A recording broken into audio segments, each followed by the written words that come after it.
नमस्कार, अस्सलाम वालेकुम, जय भीम, जोहार साथियों। मैं जावेद सैयद आपके लिए फिर एक वीडियो लाया हूँ। जैसा कि आप जानते हैं, मोदी जी के करीब 8 वर्ष सत्ता के पूरे हो गए। मोदी जी जब गुजरात के मुख्यमंत्री थे और जब वो प्रधानमंत्री के लिए चुनाव में खड़े हुए तो आप जानते हैं उन्होंने क्या बेचा। उन्होंने आपको सपने बेचा। उन्होंने कहा मैं हर साल 2 करोड़ रोजगार दूंगा। विदेश में स्विस बैंक में इतना काला धन है कि अगर वो आ जाए तो आपके खातों में 15-15 लाख रुपए आ जाएंगे। उन्होंने कहा डॉलर जो गिरता है वो कोई साधारण सी बात नहीं होती है। वो ये अंदर की बात जानते हैं कि डॉलर के गिरने में केंद्र सरकार का हाथ होता है। ये उन्होंने कहा कि उनके आने से डॉलर भी मजबूत हो जाएगा, मतलब डॉलर की कीमत कम हो जाएगी। उन्होंने कहा था महंगाई से जनता परेशान है, गैस सिलेंडर के भाव बढ़े हुए हैं। महंगाई पे भाजपा आए दिन मोर्चे निकालती थी। उन्होंने ये भी एक वादा किया था कि सबका साथ सबका विकास, लेकिन जैसा कि 2014 के पहले उन्होंने सिर्फ सपने बेचा। और 2014 के बाद क्या किया? 2016 में सबसे पहले नोटबंदी लगाया, उसमें सैकड़ों जाने गई। फिर जीएसटी लगाया जिससे छोटे व्यापारी ख़त्म हो गए। उसके बाद मोदी जी ने कोरोना में लॉकडाउन लगाया जिससे देश का आधे से ज़्यादा मीडियम स्केल और लघु उद्योग जो है वो ख़त्म हो गया। और क्या किया? 2014 के पहले जो सिर्फ सपने बेचते थे, अब उन्होंने देश की संपत्तियां बेचना शुरू कर दी। उन्होंने रेल बेच दी, भेल बेच दी, गेल बेच दिया। कुल 23 संपत्तियां हैं जो केंद्र के अधीनस्थ, जो केंद्र शासित संपत्ति मानी जाती थी, केंद्र की मानी जाती थी, उन्होंने उसको बेच डाला। और उस बेचने के बाद जो उनके पिछले 8 साल थे, जो उन्होंने वादा किया था कि हर साल 2 करोड़ लोगों को रोज़गार, आज तक वो 2 लाख लोगों को भी दे पाए कि नहीं प्रत्यक्ष तौर पे सरकारी रोज़गार, इसकी कोई आंकड़ा नहीं है। उसी बीच जिस कारण से मोदी जी गुजरात के मुख्यमंत्री रहते हुए देश के प्रधानमंत्री पद के लिए उन्हें उम्मीदवार आरएसएस ने चुना था, वो कारण था गुजरात के 2002 का गोधरा दंगा। गोधरा के बाद जो दंगा हुआ था वो दंगा था जिसमें 1500 से ज़्यादा मुसलमान मारे गए थे, जिसमें बिल्किस बानो का बलात्कार किया गया था। उसके घर के 7 लोगों को मारा गया था। 3 साल की एक बच्ची को ज़मीन पर पटक के मारा गया था।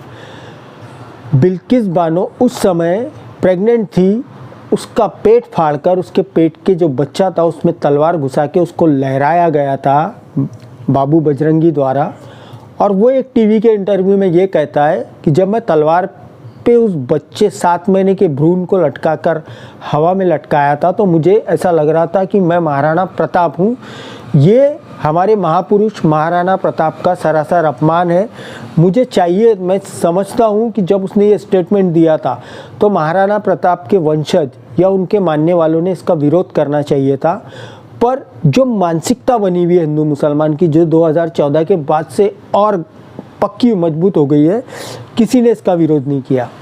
वही गुजरात दंगे का एक मुख्य पोस्टर बॉय जिसे कहते हैं, हिंदुत्व का पोस्टर बॉय, जिसका नाम अशोक मोची था, वो हाथ में तलवार लहराए, सर पे जय श्री राम की भगवा पट्टी बांधे वो चिल्ला रहा था। वो मोची का एक वीडियो भी इस समय वायरल हुआ, जो आज भी 2002 के दंगों के बाद भी, गुजरात दंगों के बाद भी वो मोची का ही काम कर रहा है। और उसने कहा है कि उस दंगे से उसे कुछ नहीं मिला। गुजरात मॉडल 3 लोगों के लिए बेकार है, गरीबों के लिए, दलितों के लिए और मुस्लिमों के लिए और पीड़ितों के लिए। बाकी दूसरों के लिए अच्छा होगा तो वो मैं नहीं जानता हूँ। अदानी अंबानी के लिए अच्छा होगा, कौमवादी के लिए अच्छा होगा, जातिवादी के लिए अच्छा होगा, भ्रष्टाचारी के लिए अच्छा होगा, लेकिन ये 4 लोगों के लिए गुजरात मॉडल फेल है। मेरे लिए गुजरात मॉडल फेल है, क्योंकि जो इंसान की तस्वीर देश विदेश में, डॉक्यूमेंट्री में, मीडिया में, बुकों में, सब में दिखाई जाती है, ठीक है, इतने साल से, वो इंसान आज यहाँ बैठा है, उसका मतलब क्या? वो मोदी जी से पूछना आप जब इंटरव्यू लेने जाओ कि अशोक मोची क्यों अभी तक फुटपाथ पर बैठा है, बोलना उनको। वो तो हिंदुत्व का चेहरा बनाया था, ठीक है, और तुम तो हिंदुत्व के नेता हो, तो अशोक मोची क्यों वहां बैठा है?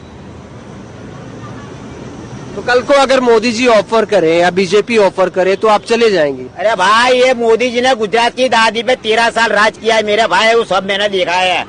मोदी यहाँ से वहाँ गए, वहाँ से यहाँ नहीं आए, गुजरात से दिल्ली गए, दिल्ली से गुजरात नहीं आए। 13 साल गुजरात की गादी पर बैठे थे मोदी जी, और इलेक्शन के टाइम पर दरियापुर में आए, शाहपुर में आए, शाहीबाग में आए, आज तक मोदी यहाँ नहीं आया है। तो आपसे मिलने कोई नहीं आया? नहीं, मोदी भी नहीं, उसकी पार्टी का भी कोई नहीं, और उसकी पार्टी में जो मेरी दलित समाज थे ना, वो भी कोई नहीं। दलितों को उसमें कुछ मिलने वाला है नहीं। आप जानते हैं दंगा जिन कारणों से हुआ था, जिन लोगों ने दंगे की पार्श्वभूमि बनाई थी, बीजेपी आरएसएस के वो प्रमुख बड़े नेता, वो सब कहीं ना कहीं जहां पहुंचना चाहते थे वो पहुंच गए, केवल आडवाणी जी को छोड़कर। बेचारे वो सोमनाथ से निकले थे पर रायसीना हिल तक नहीं पहुंच पाए, राष्ट्रपति पद भी नहीं पहुंच गए, वो पीएम इन वेटिंग ही रह गए और अभी घर में लेटिंग रह गए, मतलब आराम कर रहे हैं। तो सब भाजपा के नेताओं को, वीएचपी को, आरएसएस को, सबको सब कुछ मिला, लेकिन जिसने इन लोगों के लिए दंगे किए, जिन लोगों ने, उन्हें क्या मिला? वो आज भी जूते पॉलिश ही कर रहा है। ये वीडियो उसका देखिए, जूते पॉलिश करते हुए कह रहा है कि उसने उस समय गलत किया था और वो हिंदू धर्म छोड़ने वाला है, बहुत हद तक के वो बौद्ध धर्म अपनाने वाला है।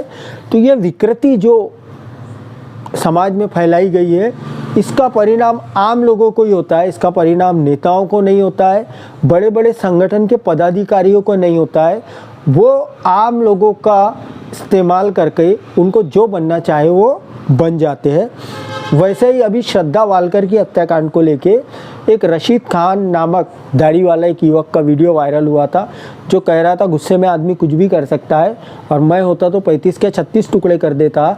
और इसको भी मीडिया ने बड़े ज़ोर शोर से चलाया। बाद में पता चला कि वो यूपी का रशीद खान नहीं, विकास कुमार था। मोदी जी ने पता जिस विकास का वादा किया था, देश विकास के रास्ते पर जाएगा, वो विकास हुआ कि नहीं पता नहीं, लेकिन नफरत फैलाते हुए ये एक हिंदुत्ववादी विकास कुमार जरूर पकड़ा गया, जो हिंदू मुसलमान के बीच में नफरत फैला रहा था और जिसके वीडियो को मेन स्ट्रीम मीडिया, जिसको हम नेशनल मीडिया कहते हैं, गोदी मीडिया कहते हैं, दलाल पत्रकार मीडिया कहते हैं, वो दिखा रहे थे। और गुजरात में ही चुनाव के पहले जब अंजना ओम कश्यप गई थी, ये वीडियो देख लीजिए, कुछ सेकंड का है। तो गुजरात शराबबंदी वाला राज्य है, लेकिन 3 बेवड़े उसके शो में आ गए, जिससे उसकी घिग्गी बन गई, उससे बोलते नहीं बना और वो वहां से चले गई और उसने खुद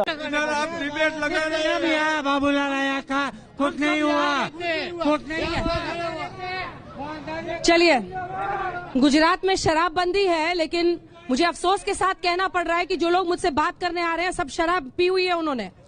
गुजरात में शराबबंदी सिर्फ कागज पे है। इसके लिए सवाल किया कि शराबबंदी के राज में ये क्या? यही है आपके भाजपा का सुशासन। कहना कुछ और है, करना कुछ और है, लोगों को उलझा के किसी और चीज़ में रखना है। और मोदी जी ने भी गुजरात के चुनाव में या अब अपने भाषणों में वो रोज़गार की बात नहीं करते, वो महंगाई की बात नहीं करते, वो केवल राम मंदिर की बात करते हैं, काशी कॉरिडोर की बात करते हैं, हिंदू मुसलमान के ध्रुवीकरण की मोदी और अमित शाह और योगी बात करते हैं। लेकिन इन्होंने जनता को क्या दिया? जिस जनता ने इनको पिछली बार 282 और इस बार 306 सीटें दी, उस जनता को इन्होंने क्या दिया? इन्होंने अभी तक नहीं बताया। आज भी ये जनता को सिर्फ हिंदू मुसलमान के नाम का जहर दे रहे हैं, जिससे हमें बचने की ज़रूरत है। जय भीम, जय संविधान साथियों।